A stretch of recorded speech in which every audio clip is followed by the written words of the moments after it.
Yeah.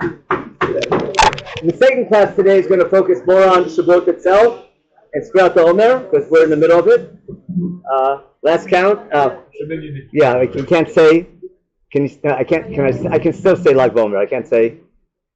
I can say it till now, but it's for Arab Lag Bomer. I figure we'll talk about Omer.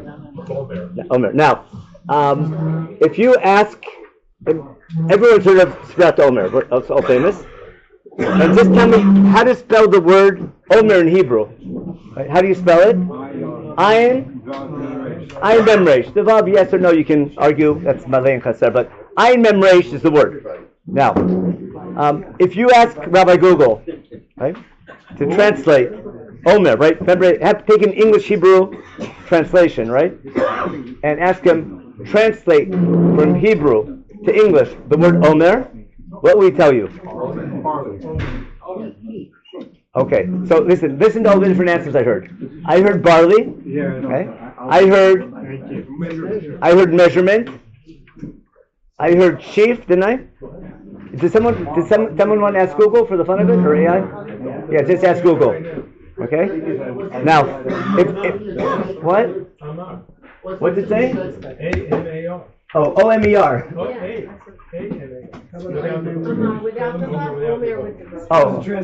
Oh no, Omer, that's not with the vav. Without the vav. Ayin Mem Reish.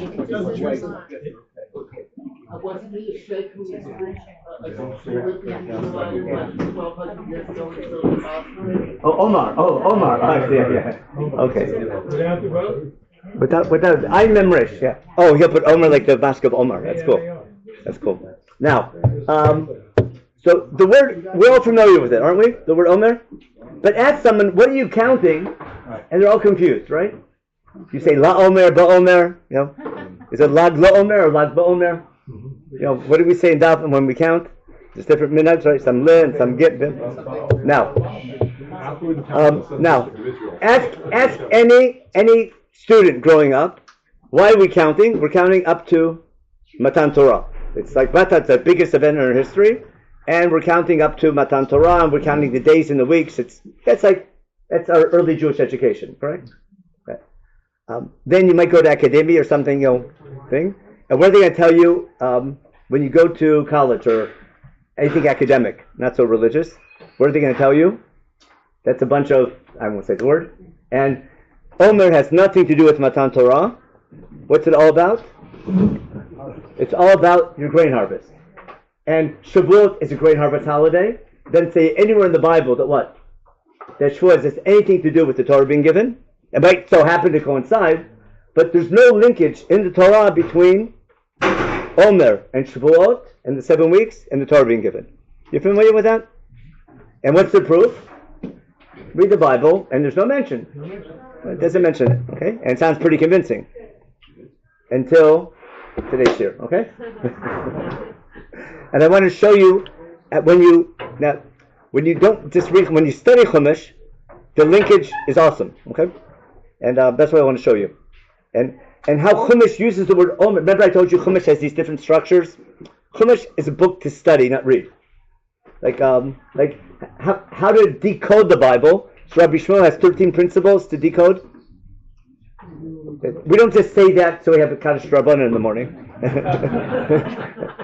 We say that because we're supposed to spend our day studying Torah, because we made a bracha on Torah, and when you study Torah, you study it. You're osek b'divrei Torah. You don't just read it because you're chayav, but because it's a book to decode or to study, I need principles of how to analyze, how to learn from it, and therefore there's what's called Gzera Shavah, and there's Klau Prat, and now is there a name for this stuff for chiasms? That's a class in Rabbi Shmuel's, but that's too complicated for now. All I'm going to show you is Chumash has different tools to for what's it called? Interpretation. It's interpretive tools. That's a fancy word for it. One of them is called leitmotif. Leitmotif is a key word using wordplay. It's using an important word and using it in certain places to tie things together. It's sort of what you would call Gzera Shavah if you're a Yeshiva Bachar. Now, in other words, I use it 2 words, the same word in 2 places, to tie things together. Now, One, the bad example is I call Vayomer Vayomer. If this law says Vayomer and this says Vayomer, I can't tie the two together. But if this says Vayit Mahama and someone else says Vayit Mahama, oh, that's a smoking gun. So if there's Vayit Mahama when Lot is leaving Egypt, and Vayit Mahama when we leave Egypt, Lo Yichud Litmamea, it's telling you there's a connection between Lot and stone and the Exodus. Okay, that's why he's eating matzah. That's a whole. Sure. That's called. Now, the word Omer, Ayin Mem Reish, is not found that often in Chumash. You aware of that? It's not a popular word. I don't think people use it in modern day Hebrew at all, except when you go visit the mosque. But that's a different. But Ayin Mem Reish doesn't come up a lot in modern day Hebrew, does it? Because what's the word for barley? Someone said it meant barley. So'ora. What's the word for a sheaf? Shibolet. Right? Shibolet. Remember? Shibolim. Okay. What's the word for a bundle of wheat? An aluma. Remember? What's the word for a sacrifice? It's a korban. Got it? Some people say Omer is the name of a sacrifice. We'll see where that comes from. But it's a really confusing word. And that was going to tell you, if you look up the definition of Omer, it says sheaf, turn around, say, what's sheaf in Hebrew? It won't say Omer. Take any definition, you'll get measurement. The word for measurement is not an Omer. It will be an Ephah, we'll see. Got my point? If I ask what does Omer mean, and get a word, if I take the word, flip that, how do you say that in Hebrew? It won't be transformed, transitive? I forgot the word fancy, but if A equals B, then B equals C, then if A equals B and B equals C, then C equals A. What's that called? Transitive property. I remember something from high school. Now, back to Chumash. So there's going to be 3 times in Chumash where we find the word Omer. For sure in Parshat Emor. That's by chance. It's Emor with an aleph, but that's just totally by chance. But in Parshat Emor, we have the word Omer, which is called Sfirat Omer. There's one time beforehand in Shemot, and one time later in Devarim. And I want to tie those 3 together. So we're going to find the first time we have the word Omer, and use that to explain why we're counting Omer, okay? And simply open your Chumash to Perek Tet Zayin in Shemot, okay? Shemot Perek Tet Zayin. Now, in Shemot Perek Tet Zayin, from what I remember, at least when Moses first came and got permission to become our leader, he made this election promise. Remember what he said? I'm taking you to the promised land. Got it? But before we go to the promised land, then he says we have to go a 3-day distance to the desert to serve our God. We left Egypt, we're going a 3-day distance to serve our God on Har Chorev. And we leave Egypt, and we go a 3-day distance, and we don't get to Mount Sinai. What do we get? We get into a mess. Remember? What happens? We're all thirsty. We got water, and what's wrong with the water? Bitter, right? And then we do a magic trick. Got it? And we get some loss. Basically, we don't get to Har Sinai after 3 days for a good reason, because we're not ready. When Am Yisrael leaves Egypt, we're not ready to become God's people, but God's got to get us out of there. Right? No, let's get us out of there, and we'll deal with education later on. And that's why it's called Ben Tet Shari Tuma, all the different midrashim, you know. But basically, God takes us out of Egypt because it's been too long, or we're suffering too much. He hears our cry. But before I become God's people, I need to get them ready and primed for Har Sinai. What do we need? We need a good camp experience. Okay? We need a lot of near-death experiences. We need wool. We need. If you ever run camp, summer camp, especially for spoiled kids, you need to design educational activities that teach educational lessons. So there's Mara, remember? Some lo chok mishpat v'sham nisao, right? And then gives them a break. We go to Palm Springs for a couple of days. Remember that? Eileen. What's in Eileen? 12 springs and 70 palms. Okay? And then we left. We should never have left. But we leave Palm Springs. Look how Perek Tet Zayin begins. We finally have a date. What's the date? Look in Perek Tet Zayin, the first line. On the 15th day of the second month. It's been a month since we left Egypt. All the dough is gone. No more matzah. Just a couple crumbs in the bottom of the box, and there's nothing left to eat. No more. We left Palm Springs. No more water. No more food, and we're out of food. Okay. And what do Jews do when they're even when there is food. And God wants them to complain, but how you complain is key. You said we want kids to ask questions at the Seder, but we want that. We want to ask, hey, what's this all about? What's this about? Remember? So who's the good kid? What's this all about? What's the bad kid? What's this about? Do you understand what we do in the Seder? Yeah. We do that voiceover. What I'm getting at is we want them to complain, but from how they complain, you get a good idea of what's their attitude. And how do they complain? Look how they complain. What do they say? Moshe, you know what? You want us dead? You want it that much? Why couldn't you kill us on a full stomach in Egypt? Why'd you bring us out here to die? Isn't that what they say? Yeah. What's that show? They're not happy campers. And therefore, they need an experience that will convince them that there's a purpose in why God took them out of Egypt. And what's that experience going to be? God's going to give them food from heaven, called the manna. Remember? Now, we'll just start from Pasuk Daled.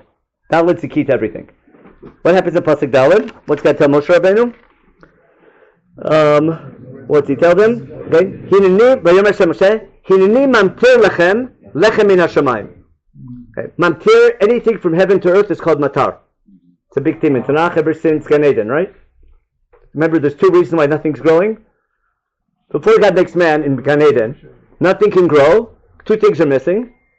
Hashem lo himtir, not water, but matar, right? And Adam is not there to work the land.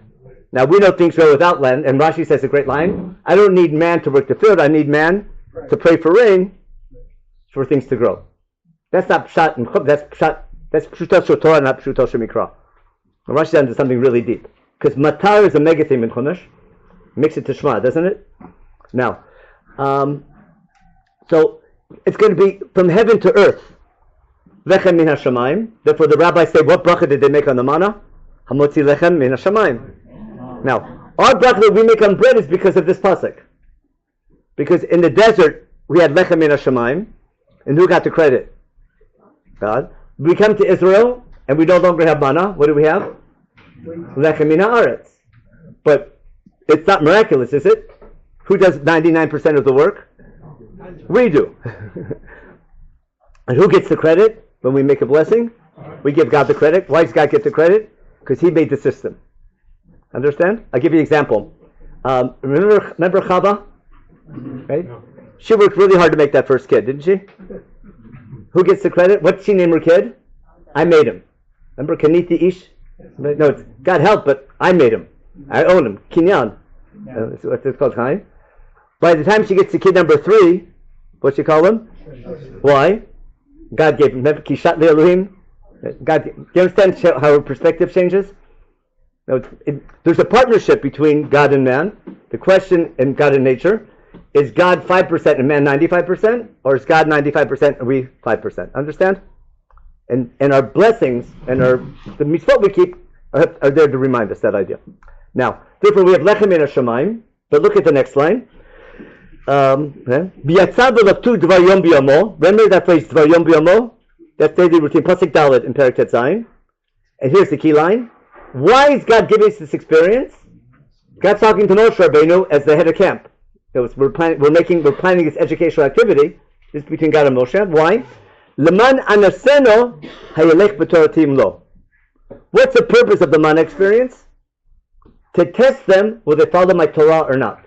Therefore, the whole manna experience, which is like taking your daily ration and everything, is preparation for what event? For Matan Torah, which didn't happen yet. Because we're still in the second month. We're about 3 weeks before Matan Torah, aren't we? So we're going to have, instead of a big miraculous Kriyat Yam Suf experience or that magic water, water becoming sweet and stuff, we're going to have a day-to-day routine experience. Remember, there's different ways of educating. There's the big, wow experience, and then there's a day-to-day routine called Remember Your P's and Q's, if you remember those. It's this day-to-day routine of how to behave. Now, the next line is surprising. So what's it say? It says, why am I giving you the manna? Leman anasenu, I'm going to test them, Father, my Torah. And what's the next line? And it comes on Friday, you get to take double. What? That's right up front, isn't it? What I'm getting at, taking double on Friday is key to the educational project. Keep that in mind. Now, from what you remember, what is the educational test of the mana? What's the law of the mana? How much can you take? As much as you need. And what can't you do? What shouldn't you do? Take more than you need. No. It's not you can't leave over. It doesn't mean stuff yourself with the leftovers. It means take as much as you need, and therefore don't hoard. And what happens to people who hoarded? It didn't help. Have it? And it's not that it's usher to have leftovers. It's not din and notar. It's not like, oh, you can eat and you can't, like, it's not, you're not in the Poconos. I paid so much for the hotel, I have to eat everything. No. Right. And then,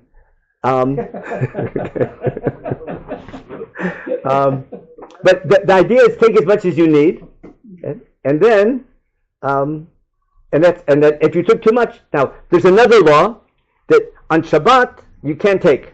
Now it didn't fall in your backyard; it fell outside the camp, and therefore, what do they need to do every day to collect the manna? They had to go outside the camp. They had to work for a living, and go out and collect. And God said, "Don't go out to collect on Shabbat." And what happened if you went out to collect on Shabbat? What? You didn't get struck by lightning. What happened? You didn't find anything. And what did you do the next week? You stayed home and read the paper. Like you didn't need that. You learned things like Pavlov's dog. It's a very easy educational experience where it doesn't pay to cheat. Because if you take too much, you don't gain anything. If you hoard, if you go out on Shabbat, you don't gain anything. Got the idea? Nice and simple. It's not that hard. It's giving them a routine. Why does it say I'm testing them, not teaching them? The word test. The word in Hebrew to test is a mifchan.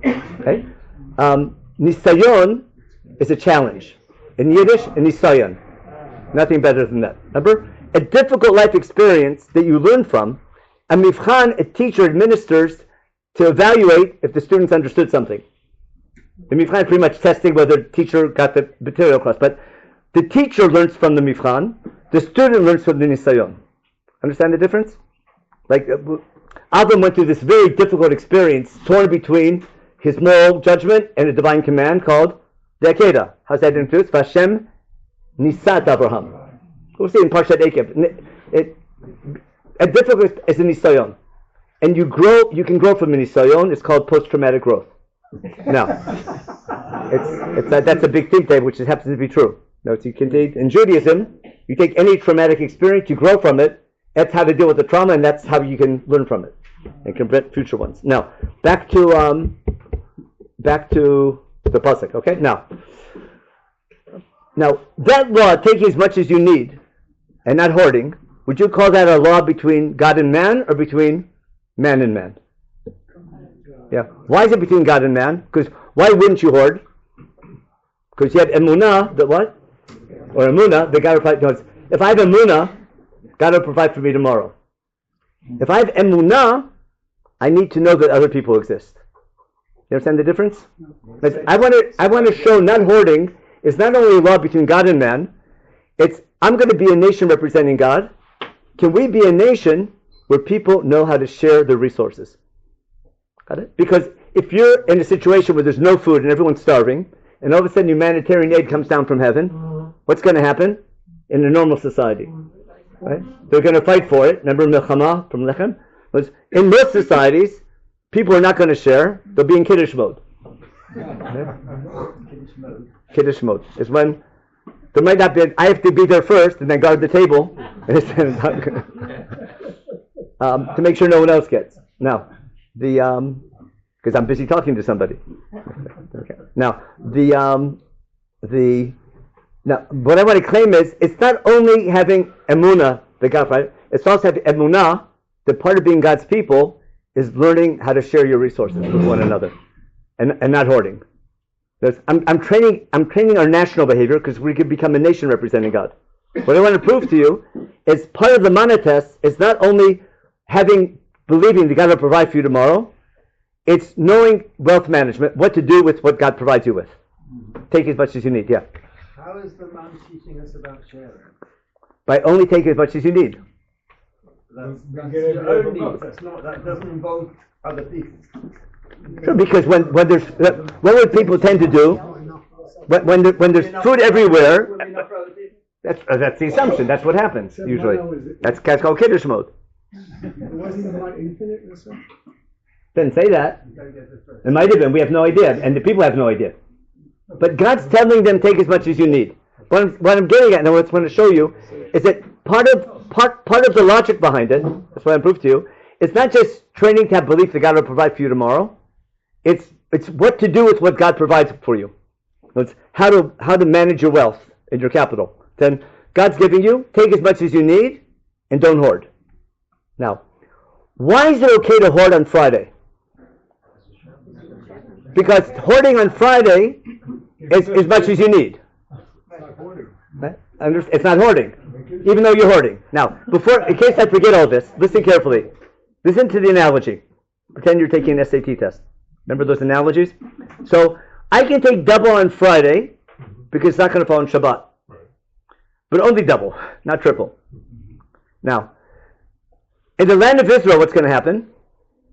Right? We don't have manna anymore. What are we going to eat? Bread. And where's the bread going to come from? From the grain, which we're going to grow. And we're going to make lechem min haaretz. But grain doesn't grow all year long. When can you harvest grain in the land of Israel? From mid-April to mid-June. Better known as our grain harvest, from the Aviv until Shavuot.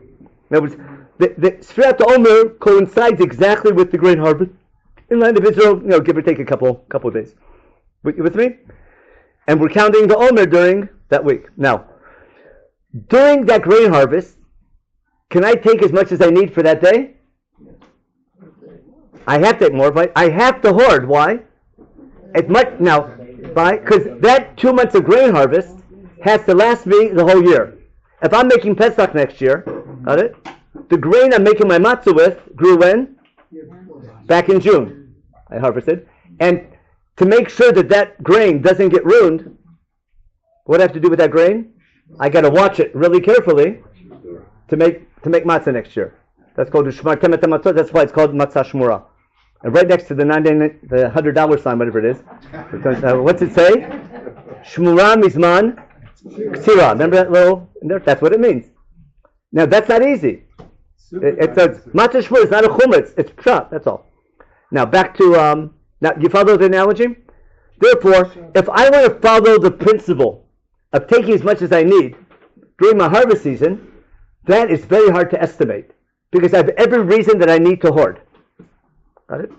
Now, and therefore, I have to hoard during my grain harvest. But what does God want you during your grain harvest? Don't hoard everything for yourself, even though you have a reason to hoard. What do you have to do? There's a whole Megillah about it. Share with who? With people who are not as fortunate, like Boaz. Got my point? And therefore, you follow my analogy? That the message of taking double on Friday because of Shabbat is going to be the model to what I do for my whole year cycle of the grain harvest to the whole year. You got my SAT analogy? I want to prove that to you now from the Psukim. You with me? In other words, I need the mana experience to teach me my wealth management. Now I need to explain why it's called Omer. Why? Because in the Omer experience, everyone went out to collect every day, but they didn't collect in nibble.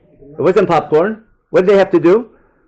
The mana they collected had to last the entire day because it fell in the morning and then it melted. Remember? And therefore, you had to collect a whole day's worth in the morning. Now, when you need to collect something, what do you need? You need a utensil, don't you? Okay. So what I want to share with you is, what I want to claim is, the utensil that they used to collect the mana was called a omer. Got it? And I will read it inside. So skip to Pasuk Tetzayin. It's also on the source sheet. Okay? It's on source sheet. It's F2. F1 was we just read F1. We just read F1. And now we're going to do F2 on the source sheet. If you want to see big letters, but I'd rather you see in your Chumash. Zeh davar shitziva Hashem liktuv yinu. Leket means sort of to glean as opposed to le'esof. Right? Lelaket is like to take a little bit. Le'esof is to take a lot. Leket's going to be a buzzword to the whole story. Okay? Liktuv yinu ish lefi achlo. That's what means every person much as he needs. How much? An omer per person. Now, that's why people think an omer is a measure. But what I claim omer has to be the name of the utensil. I'll explain why in a minute. Okay? Because vayamodu, see pasuk said vayamodu ba'omer. Now, look at the end of the parak, which is source 3. There's a footnote at the end of parak Tet Zayin. You see it in pasuk Lamed Vav? I want you to realize it's a footnote. What in that an end note, more exact, right? Because Chumash is assuming that the reader has no idea what an omer is, because the word's never been mentioned before. But Chumash assumes you know what an ephah is, because everyone in biblical times knew what an ephah is. Ephah is the classic dry measure. Ephah is like a bushel. Now, all through Chumash, a tenth of an ephah is known as a isaron. You know that from Rosh Chodesh saying, right? Basiri teifah, so the mincha, and when you daven, u'minchatav yizkem k'b'dubar, so shesim l'par, shesim l'ayu, yisron l'kebes. There's nisachim. Every korban comes with flour and wine. The amount of flour you bring for a lamb, you bring a tenth of an ephah, called an isaron. For an ayil, you bring 2 esronim. For a cow, you bring 3 esronim, proportionate to the size of the animal. How much wine? Remember, chatzein lo yain. I mean, the par, shishitain, revitain. But it's proportionate to the size of the animal. Therefore, all through Chumash, the word for a tenth of an ephah is always a isaron. That's the measure. Over 100 times in Chumash. Everywhere you turn. Every korban is always isaron. Always, and isaron is a classic measurement. Now, what's the footnote saying? The omer, how much was it? What size was it? A tenth of an ephah. Now, if I'm baking a cake and it calls for 4 cups of flour, what does cup mean? Cup is a measure. If I'm buying coffee and go to Starbucks, I ask for a cup of coffee. What's that mean? The cup is a utensil, because then they're going to ask me if I know Italian, right? Then there's what size. If I ask for a cup of coffee, they're going to ask me what size, which means the cup means the utensil. Now, what I want to claim is everyone has a utensil in the desert called the omer. They got it on eBay, whatever they got it from. But I don't know how they got them. But the name for the utensil that they used to collect the manna was called an omer. What was the maximum you could put in there? A tenth of an ephah. Because in general, a tenth of an ephah is about as much person as a person can eat a day.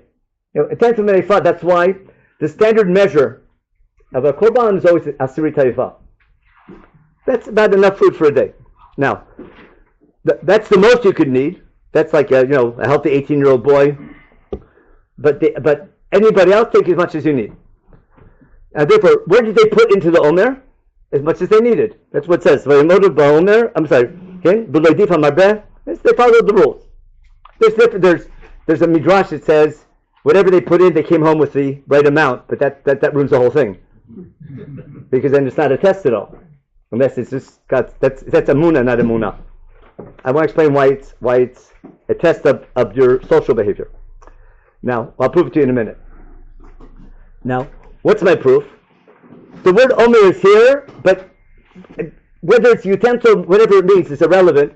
Omer is a special word that relates to the manna experience. That you agree with? Because with the manna, they used omer to collect the manna every day. Omer and manna go hand in hand. It's a unique word. When do I find the word again? And by the way, it's preparation for Matan Torah. That's what's most important. And the best proof is, go back at the end of the parak in Pasuk Lamed Gimel. Is it on the source sheet? No. But look in Pasuk Lamed Gimel. There's a law, which is another footnote, or an endnote to the story, because it didn't happen yet. Later on, God's going to tell Moshe Rabbeinu to tell Aaron to take a closed container called a tzintzeret, and what to put in that tzintzeret? What's Melo Homer Man? Melo means a full. That proves that Omer is a utensil. Fill the utensil to the top. Got it? Melo Homer Man. That proves it's a utensil, and fill it up to the top, and save it where? In front of God means in front of the Aron HaBrit, which means there's a deep connection between Matan Torah. Remember, the Aron Brit has the Luchot and the Torah. There's a connection between. It's reminding you that the Torah that you're keeping, the preparation for that Torah was the manna experience. Does that make sense now? The fact that we saved the manna for future next to the Aron HaBrit in the Kodesh Kodeshim, that's important. It's like opening the Aron Kodesh and finding a can of tuna. So what's the connection between them? So the last Lamed Zayin means the tool, the coast, had 1/10 of an ephah. Yeah, the container had held that was the thing, and then I filled up to the top, and that might put inside and send it. Okay, that's my take on it. But the main thing is the word Omer and Mana go hand in hand. That's for sure, and it's preparation for Matan Torah. Now we're ready for Parshat Emor finally. Right? What happens in Parshat Emor? Now go to Perek Chav Gimel. That goes back now to source E. But basically Perek Chav Gimel, what we just read in Pasuk Tet. Remember Vaydaber Hashem Moshe Lemor. How did that W get there? Okay. Ki tavo la'aretz asher niten lechem u'kshatem ksira ve'beit et omer u'shikserchem al hakohen. What Chumash says follows. Remember, this is that insert in the Moedim. When you come to the land of Israel and begin your grain harvest, which Chumash assumes you know is mid-April, right? Once a year in the spring, and grain only grows 2 months a year. So as soon as your grain harvest begins, everyone's anticipating this because that's their staple for the whole year. That's the Aviv. That grain harvest is going to determine who's going to live and who's going to die this year. That grain harvest is key. And that's the future of the whole year is based on that grain harvest. And therefore, as soon as the barley is the first crop that grows, as soon as the first wheat or grain is ready, which is usually barley, I take the very first grain that's ripe, as soon as I can cut it, and what I do with it, I treat it like I won the playoffs. That means I get a trophy. What do you do when you get a trophy? You treat it like a lulav, don't you? Right? You wave it up and down. That's human nature. When something's important to you, you wave it. Remember a kid comes up with a good report card? Or yes. Human nature is you wave something that's important to you. I take this little sheaf of barley, and what do I do with it? I wave it like a trophy. And what do I call it, for God's sake? No, tetufa is the action, but I call this piece of barley, I don't call it shibolet, I don't call it sola, I call it omer. Which means, what's Chumash doing? It's connecting my grain harvest with the manna. Is that perfect now? Now, what statement am I making? And now what I do for the next 6-7 weeks, which coincides with my grain harvest, what do I talk about every day? Omer. And why am I counting weeks? Because what's 7 mean? That goes back to nature. In fact, the first Shabbat experience we ever had was the manna, wasn't it? Remember, there's no imshat. No one ever kept Shabbat before the manna experience. No one knew what it was. There's no reason they would, because there's no commandment. There's no commandment yet. We don't get Sefer Bereshit until Har Sinai. Now, the first time the Jewish people learn about Shabbat is with the manna. Because how do they know when Friday is? They don't know when Friday is. What's Friday? Friday is the 6th day that the manna fell. Now, what was the first day the manna fell? Remember, it stopped. They ran out of food on the 15th. And God said, tomorrow morning, you'll see the glory of God and the manna will fall. So the first day the manna fell was the 16th of Iyar. Remember, it's the 16th of the month. That's a cool date. Okay? The 16th of Iyar was the first day the manna fell. 16th day is that, which was the first Sunday. So the joke was, our first Sunday was a manna day. Got it? That's a joke for high school kids. Now, but that's our first week. And our first Good Friday is when? The 21st, isn't it? Do the math. And the first Shabbos in Jewish history is what day of the month? The first Shabbos in Jewish history is the 22nd of Iyar. Now, all biblical dating goes back and forth from there. Because you know, what day did we leave Egypt? What day of the week was it? Wasn't it a Thursday night? Shabbos HaGadol was a Shabbos? Was the 10th when we took the lamb? That's all working backwards from the first sun, from this date. Do the math later on. That's where the rabbis learned it from. But it's really, ever since the 22nd of Iyar, 4,000 or 5,000 years ago, every 7 days has been Shabbat. That's pretty good, isn't it? That's pretty amazing. It's got nothing to do with the moon. Just every 7 days, we make a cycle that's totally not natural. We keep track of it. We're Mekadesh Shabbat. So when it says Aliyah B'Yom HaShishi, it doesn't mean on Friday. Know what Friday is. It's the 6th day that they... Fun is going to take double, and that becomes Friday. It's Friday. And therefore now, did they keep the first Shabbat? No, they went out to collect, because it was double on Friday. They'll probably get triple. They were good at math. Yeah. But what did they find? Nothing. So what was the next Shabbos? The 29th? Probably they kept that one. The next Shabbos would be the 36th. No, there's no 36. So what day would the next Shabbos be? Either the 6th or 7th of Sivan, which the rabbis say is the machloket, whether everyone agrees the Torah was given on Shabbat. Was it the 6th or the 7th? Depends on. But basically, Am Yisrael kept 2 Shabbatot, and we got the Torah. It was the second Shabbat Am Yisrael kept. Now, when God says Zechor Yom HaShabbat, there's what to remember, isn't there? Because we just learned about Shabbat the week or two before. When God says Zechor, it makes sense, doesn't it? It was the most recent memory they had. And then God explains to them in the Ten Commandments that's supposed to remind you of creation, which reminds you who made nature, which reminds you where your food's coming from and who you thank for your food. Now, so I come to the land of Israel, and what do I talk about during my 7 weeks of grain harvest?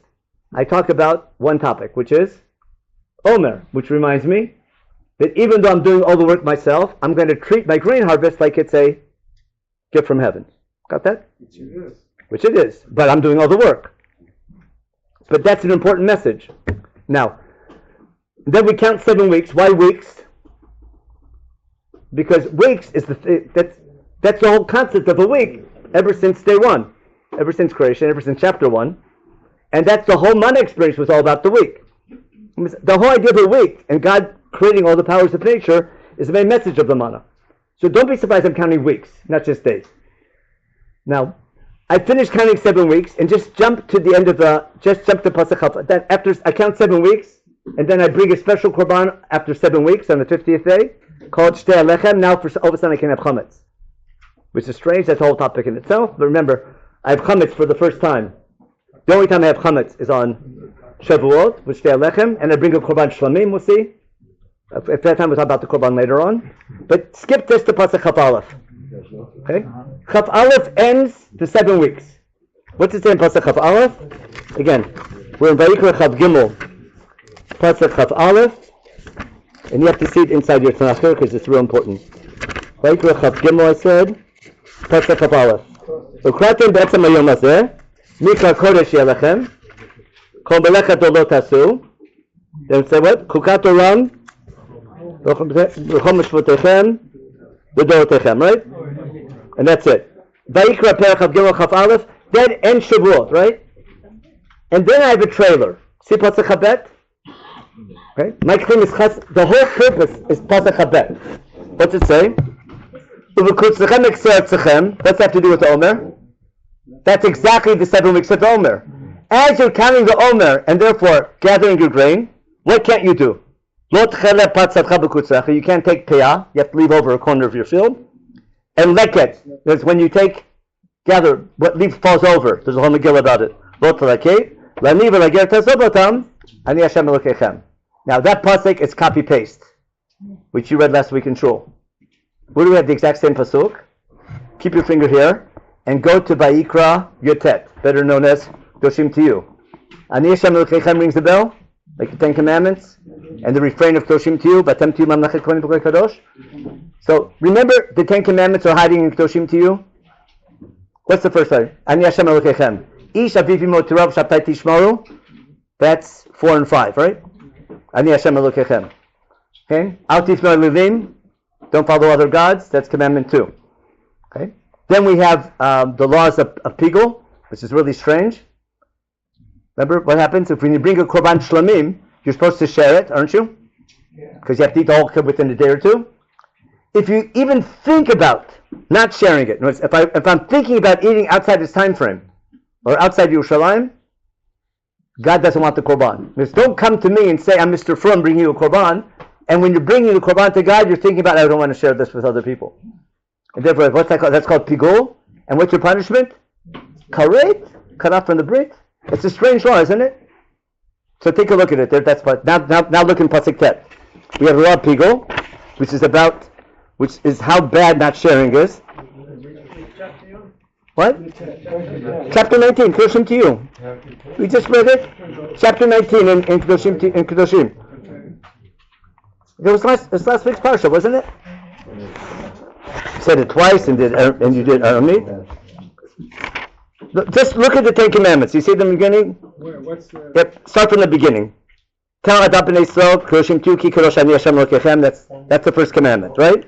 Isha miva vitiro, commandment 5. Shabtai tishmor, commandment 4. Ani Hashem Elokechem, the refrain. Don't turn to other gods, commandment number 2.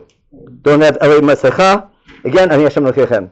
And then, when you bring the Zebach Shlamim, whenever, as you wish, but only eat it on the day and the next day, no leftovers, okay? And if you think about eating it on the third day, that's pigul, God won't accept it. Does Chazal understand, not if you eat it, if you think about eating it, it's called Mechshavah Kibul, that's a whole sugya. And Which command is that? what? Refers to which commandment? Called pigul. It's pigul. Commandment. Does the word command? Oh, it doesn't fit anything. But it has to fit. Lo tistav Shem, it's carrying God's name in vain.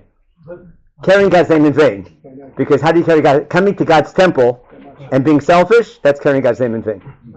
Okay. B'achlor avonu yisad, Rabbi's Russia. B'achlor avonu yisad b'kol Hashem chilel, v'nichrotav v'shib. Kareit wool. Kareit for thinking about not sharing?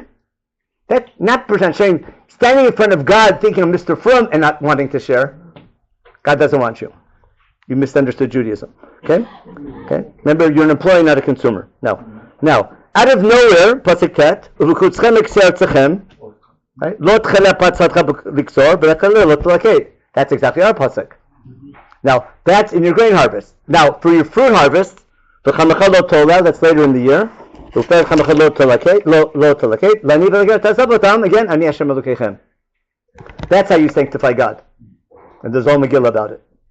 Now, how come I'm taking that same pasuk and copying it now after Sfirat Omer? So I take that same pasuk. Remember, Chumash doesn't waste words, but it's taking that same pasuk I just read from Toshim to you and moving it to where? After Emor. Why? Because why am I counting 7 weeks and talking about Omer every day? To remember that during my grain harvest, what do I have to do? Share my harvest with people who don't have. The next time I did that whole game with Friday, about wealth management and sharing and the analogy. Okay, I want to anchor that with what we just saw, because that last line is not just a little side point. It's the whole goal of the 7 weeks of counting Sphira is to get to that line. Is not what you do on Shavuot. That's what you did all 7 weeks long. And what's God telling you? If you want blessing on your grain harvest, what do you have to do? Okay, and if you do that, God will bless your grain harvest. You understand? Even though your natural tendency is not to share, and then if you want enough for yourself, what do you have to do? Care about others. You can't keep what you don't give away. Yeah. No, we say if you want to get rich, you have to give to others, which is like it's great for fundraising. If people are all for it. That's Rabbi Briscoe said. A good fundraiser knows how to make someone feel good giving away his money. If someone feel that's the way to do it. Like I'm doing you a favor by you donating. No. Now, doesn't that fit perfectly to how we explained the holidays in the beginning? Keep the laws of. Remember, in Parshat Mishpatim, we have laws about social justice, don't we? About Vaniva. Remember, Beger lo toneh batemidata benefesh hager was right before the laws of Shemitah and Yovel, and Mishmita and Shabbat, and then the Shlosh Regalim. And that gives beautiful meaning to Shavuot. Now, remember the original Mana experience was preparation for what event? Matan Torah. What's Matan? Becoming a nation representing God. How do you represent God? By the nation you build and how you act as a nation. And what a nation does with its wealth. It's called left-wing Judaism, but what can you do? There's a source for it, isn't there? Now, what God wants, that's what God wants, and that's how we sanctify God. That's what we make God's name great, is by how we. If you guys don't have Tilim, you don't have Tilim on you. Yep, on your phone.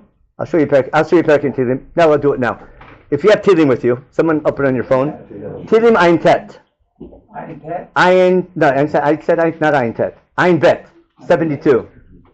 If it's good, you can check your messages in the meantime also. Okay? That's what I'm going to do. Tilim Ayin Tet. Ayin Bet. Who said Ayin Tet? Ayin Bet. 72.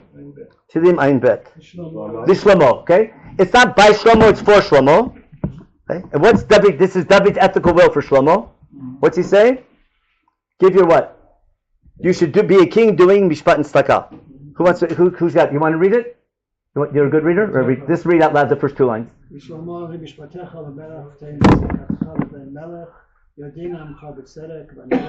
Shorim goes on and that. Let's skip to pasuk Yud about Shlomo is going to be this great wealthy king. What's he do with his wealth? Okay, notice, other nations are going to come to you, even from Ethiopia, and they're going to come and bring you presents and bow down to you. Why? Notice, other nations will bow down to you and serve him. Why? Because he's a king helping the Avyonim, and the people up north. There's a king who's dedicating his wealth to the less fortunate in society, to the Ani and Avyon. Keep going. He cares about Dalim and Avyonim, and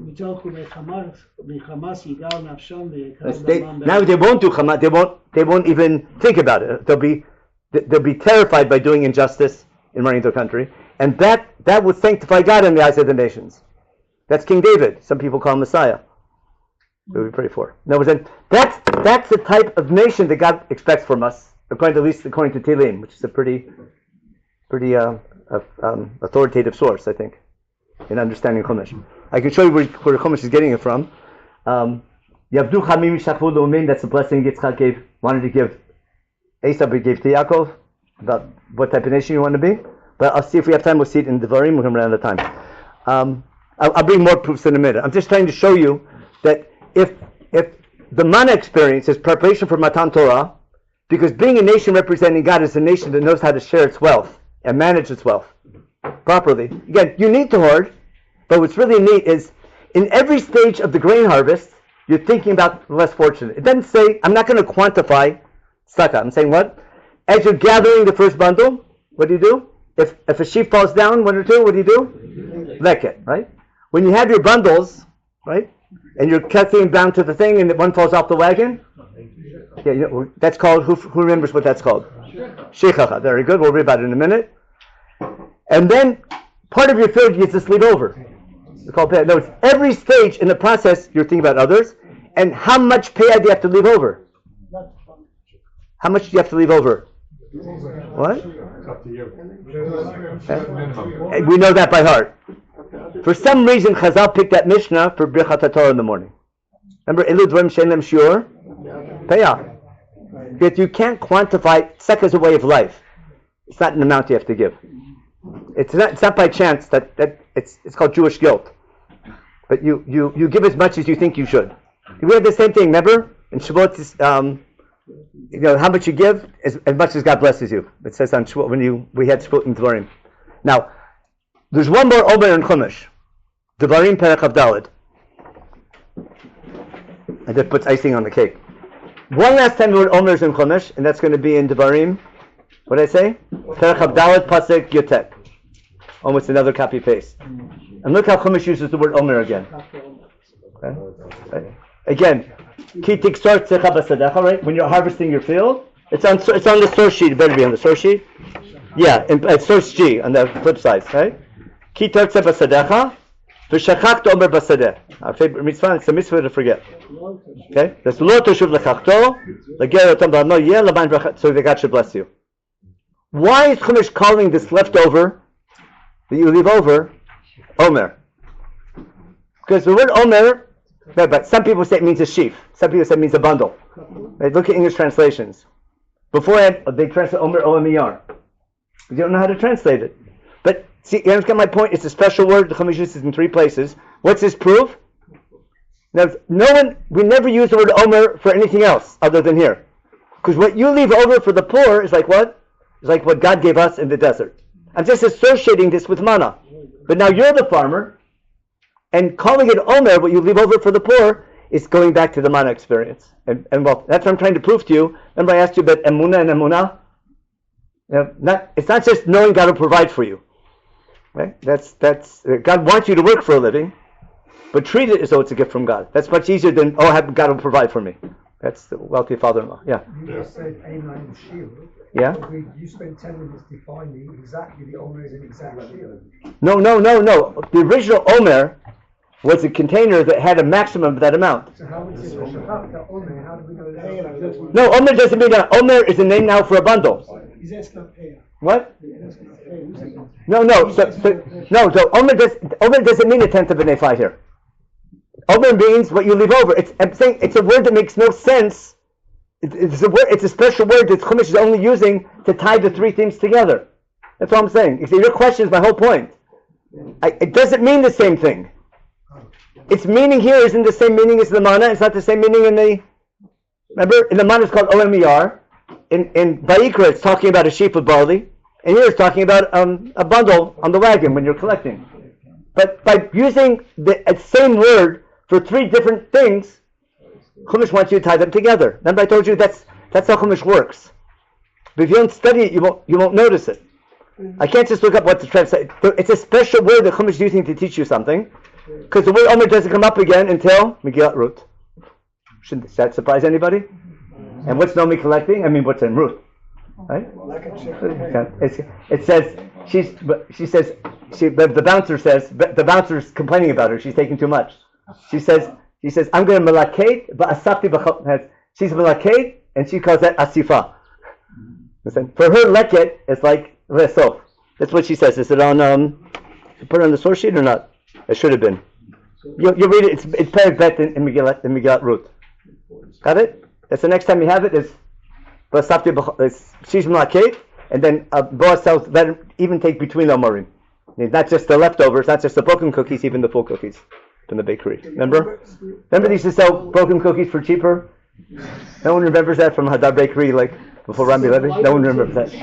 What? No one remembers that from Talpiot. That was the 80s. Yeah. What? What? The leitmotif Omer is that you have to share. Yeah, that's the whole theme, which Parshat Emor is screaming, isn't it? It's that little last line, which is a copy paste from Kedoshim to you, which is the Ten Commandments. Do you see everything's coming together? That the idea of a nation separate from God, the way we serve God as a nation, is how we act as a people. And the people who cares that. Now, as long as we're in Devarim, let me just prove it to you. Then we had the holidays in Devarim Perek Tet Zayin. Go back to Perek Tet Vav in Devarim, just for a second. Devarim Perek Tet Vav. We're getting right on time. Perek Tet Vav in Devarim. It's about Shemitah. Remember? Yeah. B'keshet taseh Shemitah, about Shemitah, and then it says in Pasuk Daled, it says Efes Kiyol B'Chavyon. What's it mean? There shouldn't be an Avyon. Right? Now, how do we solve that? Okay. How are we going to solve the problem if the Avyon is worse than an Ani? What's it say to do for the Avyon?